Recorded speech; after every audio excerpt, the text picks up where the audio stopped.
So what's a masternode? How is it different from staking or mining? Why are they one of the best investment opportunities of this century? And how do you get one?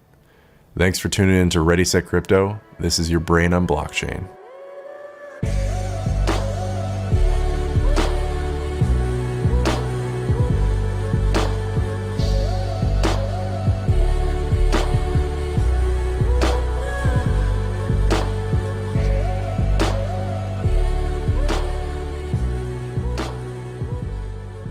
So before we talk about masternodes, let me give you a crash course on regular nodes and the blockchain itself. Remember that one of the best parts about the blockchain is that it's made up of tons of computers all over the world. What's special about how blockchains work is that every single one of those computers has the same exact record of a shared database. So everything that's ever happened on that database are in what are known as blocks, which store the records. We call this shared database the blockchain. So if you want to add to the blockchain, the next block on the chain, you need to convince every single computer on the network that you've got a valid transaction. You can't edit previous data, you can only add to the blockchain. And that's called being immutable and append only. And it's what makes the blockchain so special. Immutable shared data is pretty rare and special when it comes to technology. And that's what gives cryptocurrencies such as Bitcoin the mantle of being the first piece of digital property that has scarcity. The process of getting all those computers, or what I'm now going to refer to as nodes, to agree on what should be added next, what should be appended to the end of the blockchain, is called consensus. What method of consensus those nodes use is dependent on the coin they're helping to secure. Or in other words, the nodes are what make the blockchain able to process so many transactions and stay secure from attackers. The more nodes, the harder it is to disrupt the network because of node loss, or 51% attacks, which is when one node or group of nodes controls over half the network, which lets them dictate what gets appended to the blockchain, and as such, the network is now centralized, defeating the purpose of a decentralized currency. Okay, so to summarize, nodes are a bunch of computers that make the blockchain work and stay secure through a process called consensus. As I said, what method or algorithm of consensus is used depends on the coin. The most famous one out there, Bitcoin, uses a method known as proof of work, otherwise known as mining. Effectively mining Bitcoin these days requires specialized computers that cost a lot of money, and if you want to maximize profits, you need a lot of them, and you need to get cheap electricity, a lot of cheap electricity. So much electricity that people started getting concerned about the environmental impact of cryptocurrencies because Bitcoin mining alone used more electricity than 159 different countries, 30 times more than all Tesla cars combined, 0.13% of the total global electricity consumption. If Bitcoin miners were a country, they'd rank 61st in the world in terms of energy consumption. Some people argue that it's not a waste because you're turning one resource, power or electricity, into another, monetary value. But we're not going to argue in this video about the merits of cryptocurrency mining. Some people saw this massive amount of electricity use and thought there should be an alternative consensus algorithm. Hence we have proof of stake, or staking. I think people unnecessarily make mining and staking way too complicated by going into way too many details. All you really need to know with staking is that the more coin you have, the better staking rewards you get. Think of it like a savings account. The coins team determines the average staking reward percentage, sort of like the interest percentage you get paid at the bank. And in turn, you get rewarded for not touching your money.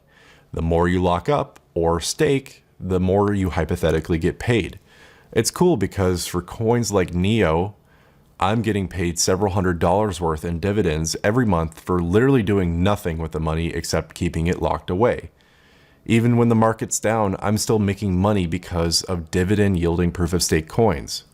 So when it comes to mining versus staking, I'm not necessarily in favor of one method of consensus over the other. There are significant, mostly hypothetical drawbacks to both staking and mining. I believe the future will belong to coins that can marry both. One way people criticize staking is that you could just literally buy 51% of the supply and dominate the coin to your own benefit. However, my rebuttal is that in order to acquire that much of a coin, you would need to erode the supply, which would shoot up price and demand to the roof. And for what? There's 1,000 other coins out there. If people sensed that a coin had become centralized, they would jump ship and the price would crater. So this brings us to masternodes. They're a very popular aspect of cryptocurrency right now. Quite simply, masternodes require a very large set amount of a coin and are granted even better dividend rewards than typical rewards earned through mining or staking. Most people think that masternodes are an extension of proof-of-stake coins exclusively, but that's not quite true. There are coins out there that use mining to make use of masternodes, so these kinds of nodes aren't exclusive to staking or mining alone. With that being said, running a masternode is just like staking, in the sense that you generate passive income through a masternode just by having your coins in a wallet and not moving them, similar to how stakers earn in staking systems. I think the big thing here to emphasize is that you can make a passive income with a masternode, just like you could with a staking cryptocurrency, but the rewards will be much greater on average. Since the release of the Dash masternode, which we'll cover Dash Coin later, many coins have released their variant of the system. The overarching feature that we see with masternodes appears to be the locking of a minimum amount of coins, performing or gaining ability to do a particular task within the blockchain or ecosystem, and receiving a reward. So let's get into the details here, especially how much money do you earn with masternodes? Well, that's going to depend on a couple things you need to consider. Probably the most important thing is that your coin, and therefore the team behind it, need to be in it for the long term. If the team is no longer solvent, stop working on the coin, pulled the plug, etc., 5 years down the road, you're going to be hurting because your long-term investment is suddenly not worth as much. The problem is that there's no magic bullet here because no one can see the future. So that's why you need to learn how to evaluate a team and look into the leaders of the project. Have they, for example, had experience with this kind of project or sector before? What happened to their last project?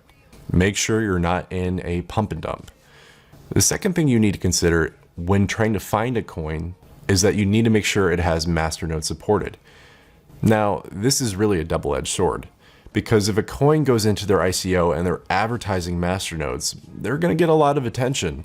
And if they announce masternodes after they've already started trading, that's going to shoot up the price as people are going to clamor to scoop up enough of the coin in order to run the masternode. I've seen coins, such as VChain and Walton chain, raise in price massively because they revealed that they'd be adding masternodes.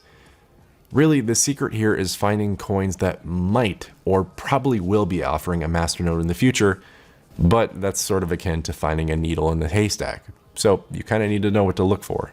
The third thing you need to know is how the coin facilitates the masternode. For example, masternodes for Walton chain can receive decent rewards if you just do staking, just leave 5,000 WTC in a wallet and don't touch it.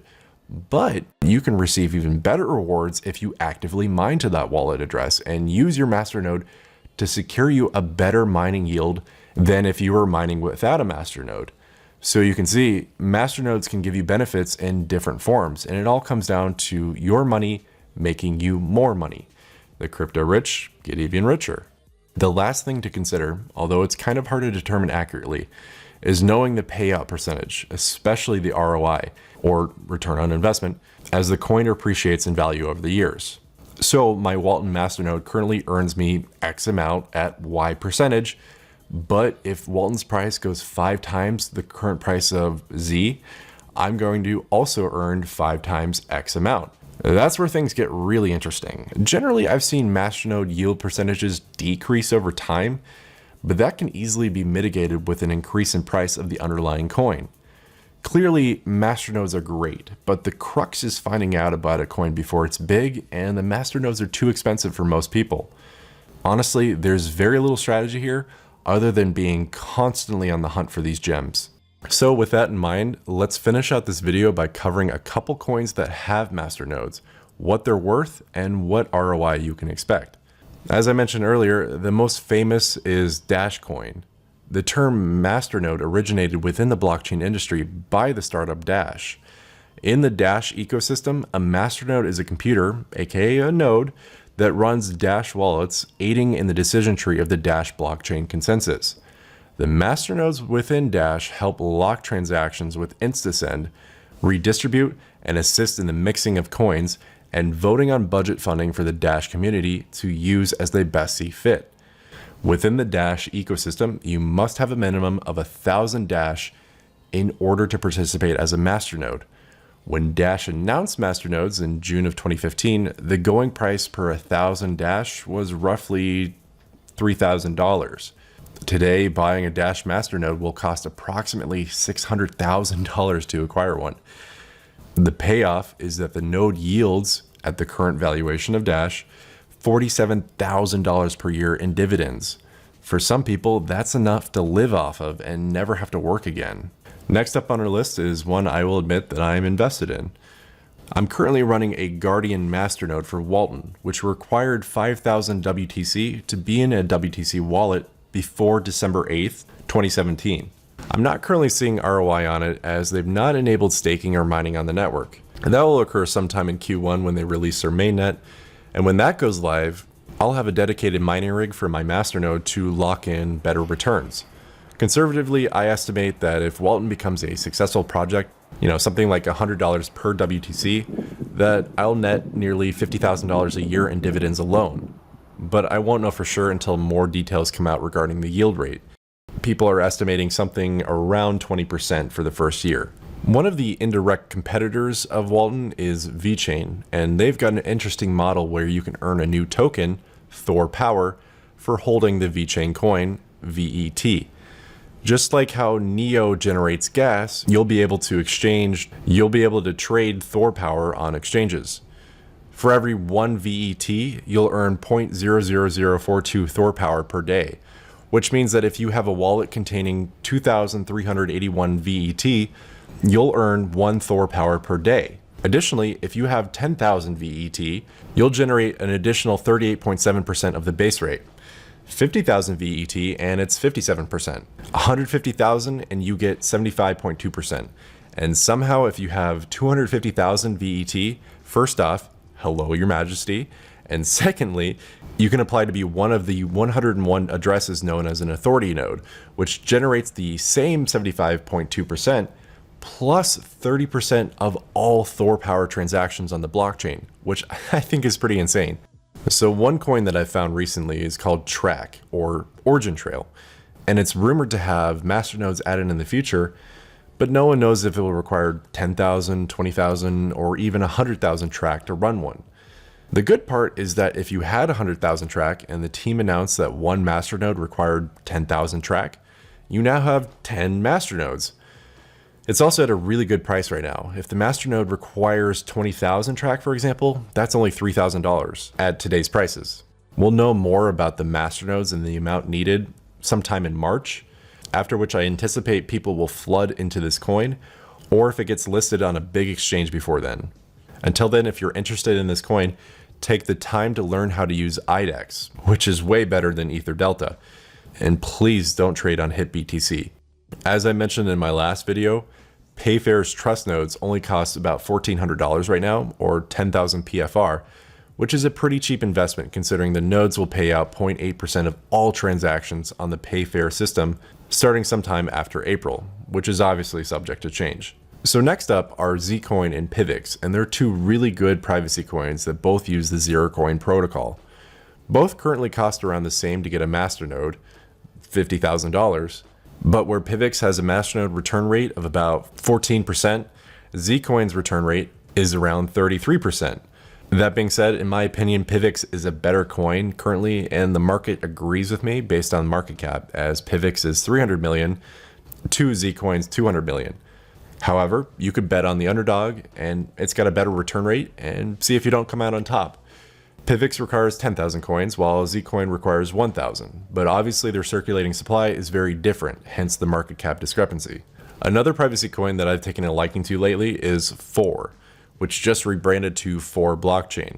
It's a fork of Pivots, and they're looking to implement anonymized decentralized applications, or ADApps, which would make them one of the first privacy platforms, and certainly the first with masternodes. Just like Pivots, 4's Masternode requires 10,000 coins and currently costs around $28,000, but it has a very respectable 40% yield rate. Another cheap Masternode that you could do very well with is Zen Cache. Priced at $40 per coin, it only requires 42 coins to set up the Masternode, bringing the total cost to around $1,700 to acquire one. The annual return will be something like 28%, or 1 Zen per month per Masternode, which is not bad. Another one currently in the top 100 is Smart Cache. Smart Cache requires 10,000 tokens in order to run the Masternode, but it's currently priced at 22 cents per coin, so that's likely doable for most people. So far, the annual return on investment for Smart Cache Masternodes has averaged a whopping 171%, but that's likely due to a massive pump back in January to $3 a coin. It's still worth checking out, especially if it can ever reach those heights again. So guys, I hope this video has been a pretty substantial guide to the wonderful world of Masternodes and the awesome potential they have. As always, one of the things that makes me so successful in finding Masternode type coins is that I invest more in what I know rather than knowing what I should invest more in. And this has made the world of difference for me. Cryptocurrency can be gambling or it can be investing. The difference is how you treat it. To summarize, the best way to find the coins I've talked about in this video is being very good at research and analysis. Two good sites that I'll link in the description for researching Masternodes specifically are masternodes.pro and masternodes.online. And just be aware that they don't have every coin on there that has Masternodes, will be implementing Masternodes, or is rumored to have Masternodes. For example, VChain, Walton, and Origin Trail are not on there, likely because they haven't launched their Masternodes, but they all have basically confirmed that they'll have them. So with that, do your research and maybe soon you'll have an awesome portfolio with Masternodes at the core, earning you enough to live off of. It's certainly fun to think about. And so before I go, Doc and I are running a free live webinar tonight to talk to you about what we're seeing in the market and to give you some guidance on how to handle this type of market, as well as to comment on the opportunities we see in today's crypto market. Just register by clicking on the link in the description and join us tonight at 8 p.m. Eastern Time. Unfortunately, space is limited, so make sure you register now and show up early. If you can't join us or the webinar is full, it's no problem. Just sign up anyways and we'll record and archive the webinar and email you the replay on Wednesday. There's no cost, no hassle. We just want to connect with you and give you some tools to handle today's volatility. As I said, the registration link is in the description below, so check it out. So guys, thank you very much for watching. If you enjoyed the video, please hit the like button. And if you're new here, please hit that subscribe button so you can continue to see high quality crypto analysis. And don't forget to hit the bell next to the subscribe button to be notified when we put out new videos. Additionally, check out the description for a link to our daily newsletter. Thanks again for watching, guys. I'll catch you in the next one. Cheers.